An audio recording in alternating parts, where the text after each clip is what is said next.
Bonjour à tous et bienvenue dans On se voit, un podcast positif et bienveillant fait pour tous ceux qui en ont un peu marre des applications de rencontres classiques. Je suis Maë Paris et 2 fois par semaine, je vous présente des profils de personnes dont le cœur est disponible. Si la voix de mon invité du jour vous séduit, rendez-vous à la fin de l'épisode. Hello Clara, comment tu vas ? Salut, ça va et toi ? Oui, très bien, merci. Je suis très contente de t'avoir aujourd'hui. Clara, tu as un carré, tu es brune, tu as les yeux clairs, j'ai l'impression. Oui. Vert. Tu as les traits plutôt fins, tu portes un collier et je te trouve assez détendue depuis ton arrivée et ça me fait plaisir de te voir souriante d'être ici. Est-ce que tu es à l'aise avec cette description ? Oui, écoute, ça va. Tu l'aurais complété avec est-ce que parfois on te dit que tu ressembles à quelqu'un de connu ? Non, pas trop. Ça arrive pas. Enfin, ça m'est jamais arrivé, je crois. Ok, on t'a jamais dit tu ressembles à... Non, j'ai pas tant, là, on te regarde. Quand j'avais les cheveux très longs et une frange, on m'avait déjà dit Dakota Johnson. Oui. Mais je trouve pas, perso. Un peu, il y a des airs, c'est plutôt flatteur. C'est un peu la même donc, DA, mais... oui. Mais ouais. Ça donne un petit indice. Où est-ce que tu as grandi ? J'ai grandi dans la campagne proche de Lyon, Clément du Lyonnais. Et je suis arrivée à Paris il y a 2 ans à peu près, pour la fin de mes études et le travail. Très bien, donc tu as grandi dans une maison ? Au début, oui. Puis après, j'ai pas mal bougé pour des raisons familiales. Mais du coup, maison, appart... Est-ce qu'il y a un lieu qui représente vraiment ton enfance, pour lequel parfois tu te souviens avec grand plaisir ? Ouais, je pense le jardin de ma première maison, où j'ai habité jusqu'à je dirais 8 ans. Et ouais, j'ai des super bons souvenirs là-bas. Tu jouais beaucoup dehors ? Ouais. Mais ça, c'était trop con, on était hyper libres. Pourtant, ma mère, c'est quelqu'un de très stressé. Ok. Mais comme on était dans un lotissement, on pouvait pas mal bouger avec les autres enfants. Et ouais, j'en garde un super bon souvenir. Je faisais du vélo, la balançoire. Génial. Et quand tu étais enfant, c'était quoi le film ou le dessin animé que tu regardais, pardon ? Le fabuleux dessin d'Amélie Poulain. Pourtant, c'est pas du tout forcément pour les enfants. J'ai jamais compris pourquoi mes parents m'avaient fait regarder ça. Bon, après, c'est quand même OK pour les enfants, surtout le moment où la musique s'accélère, c'est assez dansant. Ouais, et c'est un film qui m'a beaucoup marqué, que je regarde souvent, et ouais. Ah, donc, tu as grandi avec une référence assez onirique et romantique et musicale, alors. Ça met la barre haute après pour le reste de ta vie. Tu te rends compte que les relations ne sont pas aussi enjolivées. Et tu jouais à quoi dans la cour de récréation ? Je pense le ballon un peu. Et je ramenais aussi... mais je sais qu'une fois, j'ai ramené mes Pet Shop. Ah. Et que je me les étais fait shipper et je l'avais très mal vécu. Mais ouais, un peu de tout. Marais, le ballon. T'étais de toutes les activités. Tu faisais du sport ? J'ai fait de la danse pendant très longtemps. De mes 5 ans à ma petite vingtaine. J'ai fait un peu de basket, mais globalement surtout danse et théâtre. Très bien. Et aujourd'hui, pourquoi t'as arrêté la danse ? Plus trop l'opportunité maintenant que je suis à Paris. Cours de danse, c'est un peu cher, j'ai pas forcément le temps. Du coup, je vais plutôt à la salle. Mais c'est vrai que j'aimerais bien reprendre. T'aimes quoi ? T'aimes danser quoi comme type de danse ? Contemporaine. D'accord, ok, très bien. Est-ce que tu danses chez toi parfois ? Oui, ça m'arrive. Et en soirée, t'es une grosse danseuse aussi, ou au moins quand il y a du monde ? J'aime pas trop tout ce qui est boîte. Je suis pas super à l'aise avec le fait qu'il y ait beaucoup de monde, et donc pas trop.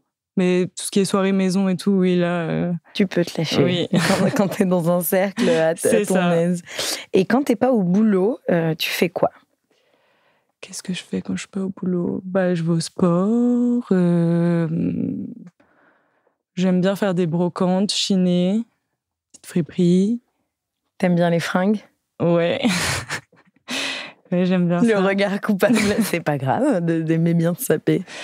Ouais, j'aime bien ça. Et du coup, mes potes pour mes 25 ans vont faire une machine à coudre. Ah. Du coup, là, quand j'ai un peu le temps, je m'exerce. T'es sur quel projet, là, en ce moment ? Je suis plutôt de l'upcycling, parce que commencer de zéro, ça me fait un peu peur. Et là, j'avais prévu d'ajuster un veston, mais j'ai un peu coupé n'importe comment. Je crois que c'est foutu. Ah. mais voilà. Mais t'apprends, quoi. T'es téméraire. Oui. Très bien. Et d'ailleurs, c'est quoi ton boulot ? De base, j'ai fait du droit. Sauf que je ne m'épanouissais pas vraiment dans ce milieu qui est très carré, très normé. Et donc aujourd'hui, je travaille en affaires publiques dans le secteur de la mode, justement. Ah, d'accord. En plaidoyer sur tout ce qui est question de durabilité, circularité dans la mode. Ah, ok, c'est intéressant, chouette. Ouais, c'est trop cool. T'aimes bien ce que tu fais, ouais, ça se voit. Oui. C'est rare des gens qui nous parlent de leur métier et qui sourient autant que ça, surtout qu'on enregistre un vendredi, donc en général, les gens sont un peu saoulés. Génial, donc le sujet de la mode circulaire, c'est quelque chose qui t'intéresse? Tu considères que tu as une conscience écologique assez poussée? Oui, ça va. Enfin, j'ai eu un peu le déclic au début, quand je suis arrivée à la fac vers mes 20 ans, parce que j'ai vu un documentaire qui s'appelait The True Cost. Ça m'a un peu matrixée et j'ai eu une grosse période où c'était mort. Jamais je mettrais un pied chez Zara, H&M et tout. Depuis, je me suis un peu calmée. Je suis un peu plus nuancée sur la question. Mais oui, pour moi, c'est important. Et j'ai aussi je supporte pas d'avoir des vêtements chez moi que je mets pas. Ça a tendance à même m'angoisser. Et j'essaye de moi me culpabiliser, pas forcément culpabiliser mes proches quand des fois on fait des achats pas super réfléchis, mais j'essaye de... Tu fais attention quand même, quoi. Ça d'acheter en toute conscience, quoi. Très bien, bravo. Et est-ce qu'il y a un truc que t'aimerais faire mais que tu ne fais jamais? Que j'aimerais faire mais que je fais jamais? Ou que tu prends pas le temps de faire, que tu te dis... Oh. Un truc qui est tous les ans sur ta liste de résolution et à la fin de chaque année, t'es en mode... Oh. Justement, reprendre peut-être la danse, où je voulais grave essayer le pole, aussi pole dance. Ouais. J'ai jamais fait ce genre d'activité où parfois faut se lancer un peu et pour l'instant, j'ai jamais passé le cap. Très bien, mais l'année prochaine, oui. On y croit. Et avec qui est-ce que tu adores passer du temps? Mes amis, surtout mes amies filles, même si j'adore mes potes garçons. Mais c'est vrai que j'ai un cercle d'amies filles, elles m'apportent vraiment beaucoup. Et c'est quelque chose que je chéris beaucoup maintenant, parce que c'était pas nécessairement le cas avant. J'avais du mal à m'ouvrir aux autres. Et ça fait quelques années que j'ai un bon petit cercle. Et du coup, vous faites quoi quand vous êtes ensemble? On va boire des verres. Des fois, on fait des soirées pyjama. On fait des petits bracelets en perles, des choses comme ça. Des moments cocooning. Voilà. Et tes potes mecs, tout ton groupe d'amis, en général, tu l'as rencontré où? J'ai quelques amis du lycée, mais la plupart, je les ai rencontrés en école de co. J'ai fait une dernière, après mes années de droit, j'ai fait une année en école de commerce. Et là, j'ai rencontré un bon groupe de potes très cool. Et depuis, c'est un peu mon cercle. Je suis souvent avec eux. Ok, très bien. Et est-ce que tu fais partie de ces filles qui pensent que c'est plus important d'avoir une bonne amie fille que d'être en couple? En fait, je pense que ça apporte pas la même chose. Mais je pense que je pourrais vivre sans un mec, mais sans une amie fille, ça serait un peu compliqué. Ouais, sans tes copines, ok, très bien. Dis donc, pour ceux qui nous écoutent, ça met la barre haute. Est-ce que tu peux prendre ton portable, s'il te plaît, et me montrer la dernière vidéo que tu as mise en favori sur ton téléphone? Vidéo? Ouais. Alors, je sais pas si j'ai peut-être un tuto bracelet en perles avec tes copines. Ouais, mais j'ai pas trop de vidéos, j'ai surtout des photos. Bon, alors montre-nous une photo au pif, je te donne un joker. Ouais. C'est une photo avec ma pote Sab. Ouais. Qui d'ailleurs m'a fait découvrir le podcast. Très bien. Et donc, qu'est-ce que vous êtes en train de boire? On boit de la bière. Tu bois quoi? T'en dirais une bière brune?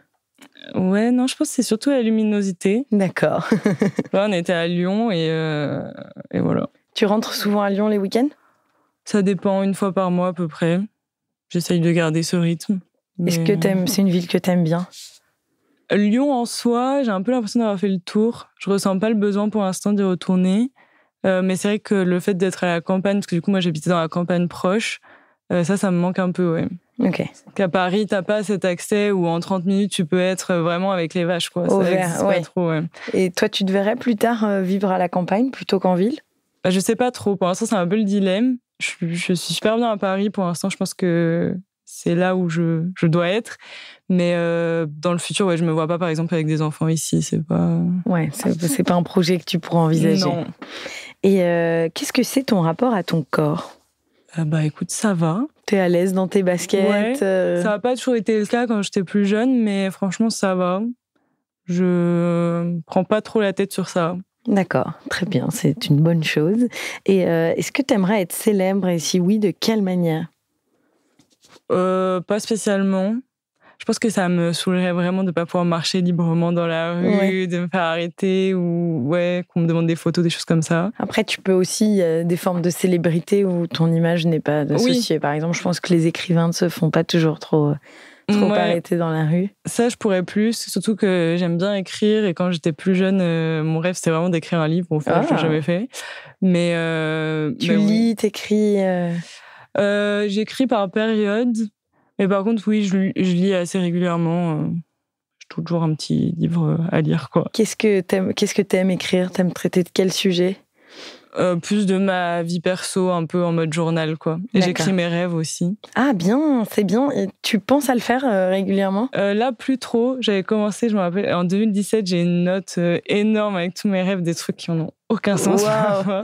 Putain, c'est bien, je m'étais toujours dit qu'il fallait que je fasse ça, mais j'oublie. Okay. Est-ce que ça t'a permis de découvrir des choses? Est-ce qu'il y a des choses qui sont arrivées? Tu peux dire, wow, ça, je l'avais rêvé, je l'ai noté en 2018. J'ai plus conscientisé certaines choses où je me suis dit, ah bah là, tu vois, ça veut dire qu'il y avait un problème dans ta vie quelque part. Mais non, par contre, j'ai jamais fait de rêve prémonitoire ou quoi. Ok, très bien. Donc, tu écris. Et est-ce que tu as une habitude au quotidien qui est un peu bizarre, dont tu veux nous parler? Qui est un peu bizarre? Un petit truc rien qu'à toi, que tu fais quand tu es toute seule chez toi et que tu aimes bien. Je parle beaucoup toute seule. Par exemple, j'aime bien apprendre des langues. Et du coup, par exemple, mon anglais, je l'ai vraiment amélioré en parlant toute seule chez moi anglais. Genre, je dois vraiment passer pour une folle. Non, mais j'imagine tes voisins, ils doivent bien. Mais vraiment, je raconte ce que je fais en anglais. Du coup, je le fais dans les autres langues que j'apprends. C'est assez marrant. J'imagine vraiment tes voisins qui doivent littéralement se dire mais de quelle nationalité, la voisine? En plus, j'ai croisé ma nouvelle voisine l'autre jour. Et quand on s'est dit bonjour, l'interaction était un peu bizarre et j'ai vu qu'elle rigolait, donc je sais pas, ça se trouve. Elle t'entend. Oui. Ok, t'aimes bien les langues, alors donc l'anglais, tu parles quoi d'autre comme langue? Italien. Et là, j'ai commencé l'espagnol. D'accord, et en autodidacte, quoi? Non, italien, j'avais fait collège-lycée, j'ai fait un stage dans un cabinet d'avocats italien aussi. Et espagnol, je fais avec les cours d'adultes de la mairie de Paris. D'ailleurs, bon plan, je vous recommande. Très bien, merci pour le bon plan. D'accord, ouais. Donc c'est bien de te motiver à faire ça. Donc en plus de ton boulot, tu fais des cours. Ouais, mais là je pense pas continuer l'année prochaine parce que c'est assez prenant et je sens que je suis pas à fond, donc c'est dommage. Oui, t'as aussi bien de chanter Despacito toute seule dans ton appart, c'est plus efficace. Oui. Et est-ce que tu as une addiction dans la vie? Une addiction? Non, pas trop. J'ai fumé pendant longtemps. Là, j'ai arrêté depuis très peu. Très bien, félicitations. Voilà. Mais sinon, je crois pas, non. T'es assez libérée de toute addiction, très bien. Et en termes de relations amoureuses, t'es célibataire depuis quand? Ça fait 1 an que je suis célibataire. J'ai été dans une relation longue de mes 18 à mes 24 ans. D'accord. J'ai connu que cette relation d'ailleurs. Donc c'est un peu tout nouveau pour moi, ce monde du dating. Voilà. Et qu'est-ce que tu recherches aujourd'hui?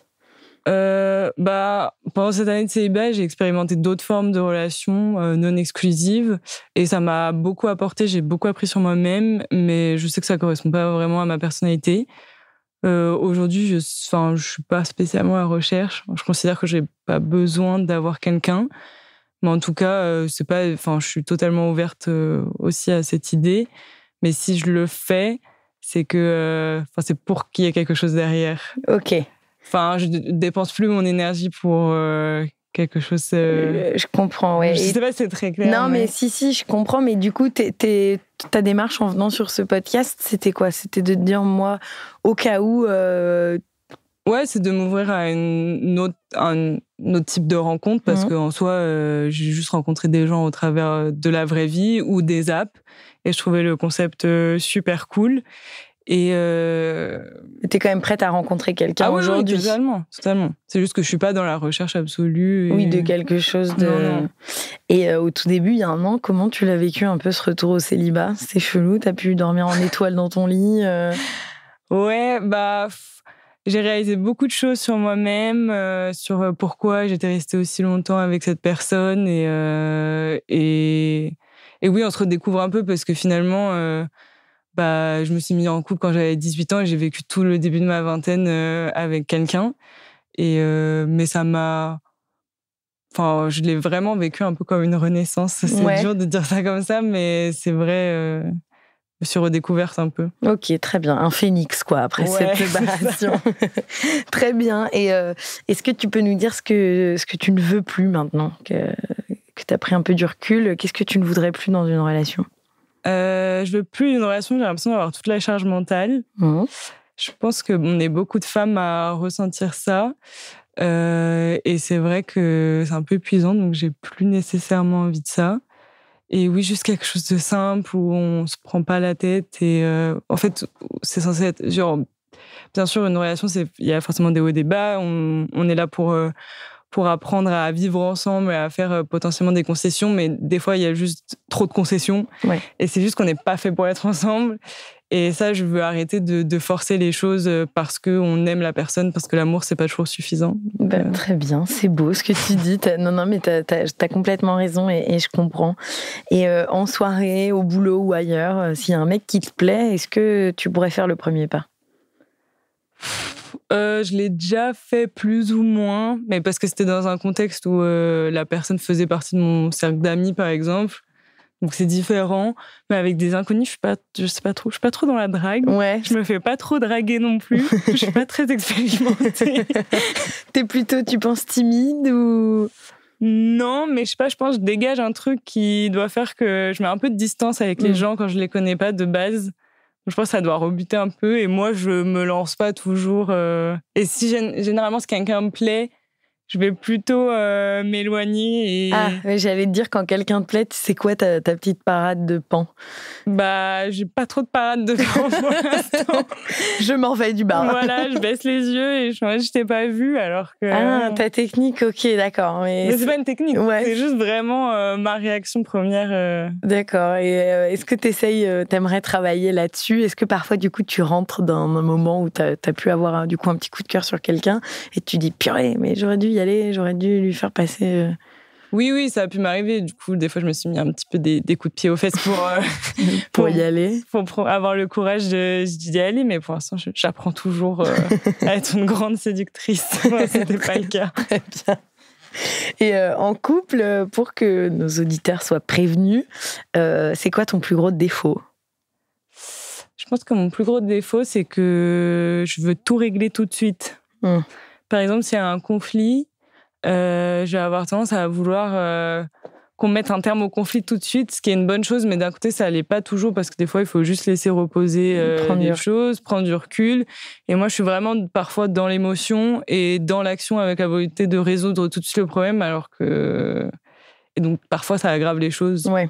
Et oui, et tu peux vite aussi tirer des conclusions hâtives si... Oui, voilà. Je comprends. Très bien. Bon, écoute, au moins t'en es consciente, tu pourras travailler dessus. Est-ce que tu es prête pour le moment où je t'enchaîne de questions? Allez. T'es ponctuelle? Oui. Rap ou techno? Rap. Un sujet qui peut te révolter? L'injustice, de manière générale. En soirée, première ou dernière couchée en général? Première. Si tu ne pouvais partir en vacances que dans un seul endroit toute ta vie, ça serait où? Je pense à la montagne. Si t'étais un plat, lequel serais-tu? La pizza. Est-ce que tu peux sortir avec un mec que tes parents n'aiment pas? Oui. Une série que tu pourrais voir et revoir? Normal People. Tu aimes les manèges à sensations? Oui. Si tu avais la possibilité de voir à travers les yeux de quelqu'un d'autre pendant quelques heures, tu voudrais que ce soit qui? Waouh. Les yeux de quelqu'un d'autre pendant quelques heures. J'ai un énorme bug, là. Non, je sais pas, réfléchis quelqu'un de connu, quelqu'un de ton entourage, ou juste être un homme pour voir ce que ça fait de... Ouais, peut-être ça, ouais. D'être un homme? Ouais, allez. Et qui? Tu choisirais qui? Un pote, peu importe, juste pour le modèle. Ok, très bien. Et s'il nous écoute, à eux de deviner. Oui. Le vêtement que tu possèdes, que tu préfères? Un pantalon noir. Pourquoi est-ce que tu l'aimes beaucoup? Je l'ai acheté sur Vinted. Et déjà, c'est un mage, et je l'ai mis pour vraiment pas cher. Et depuis, mais je le mets, mais littéralement... Tu le ponces, c'est ton jean. Ouais. Tu l'as aujourd'hui? Non. Et est-ce que tu pourrais passer un week-end sans ton téléphone sans difficulté? j'ai envie de répondre spontanément oui, mais si je suis honnête avec moi-même, je sais pas si ça serait si facile que ça. D'accord, très bien. Eh bien, merci pour toutes ces réponses. Est-ce que tu veux nous en dire plus sur la personne que tu recherches? Est-ce que tu veux dire un petit critère physique ou non qui te fait craquer en général? Compléter quelque chose sur toi qu'on n'a pas dit? Physique, j'ai pas trop de critères. J'aime bien les hommes grands, mais c'est pas du tout rédhibitoire si c'est pas le cas. Toi, tu mesures 1 mètre combien? 68. D'accord. Donc plus d'1,85 m, j'adore, mais si c'est moins, c'est vraiment pas grave. Et après, au niveau de la personnalité, je recherche vraiment quelqu'un qui a de l'intelligence émotionnelle et qui quelqu'un d'attentionné et de sympa, cool. J'ai pas vraiment de aussi critères. Détendu que toi. Voilà. Je sais pas si les gens qui nous ont écoutés ont capté ta vibe, mais très bien, très clair. Eh bien, merci pour toutes ces confessions. Eh ben, merci à toi de m'avoir reçu. Et merci aux auditeurs et auditrices qui nous ont écoutés jusqu'au bout. Si le profil et la voix de Clara vous intéressent, si sa fibre responsable vous va bien, si vous êtes charmé par sa timidité apparente, et si vous avez envie de rencontrer quelqu'un que vous n'auriez jamais rencontré en boîte, rendez-vous dans la partie J'ai un crush de notre page Instagram On se voit. Vous pourrez écrire directement à Clara et elle choisira ou non de vous répondre. Et vous, chers auditeurs et auditrices, n'oubliez pas de nous mettre 5 étoiles et de vous abonner à 11 voix pour ne rater aucun prochain épisode. Merci beaucoup Clara. Merci. Et à bientôt dans 11 voix. On se voit est un podcast original imaginé par Maë Paris et Jérôme Lavilla. Merci aux équipes Engel de nous produire et de nous accompagner dans cette aventure.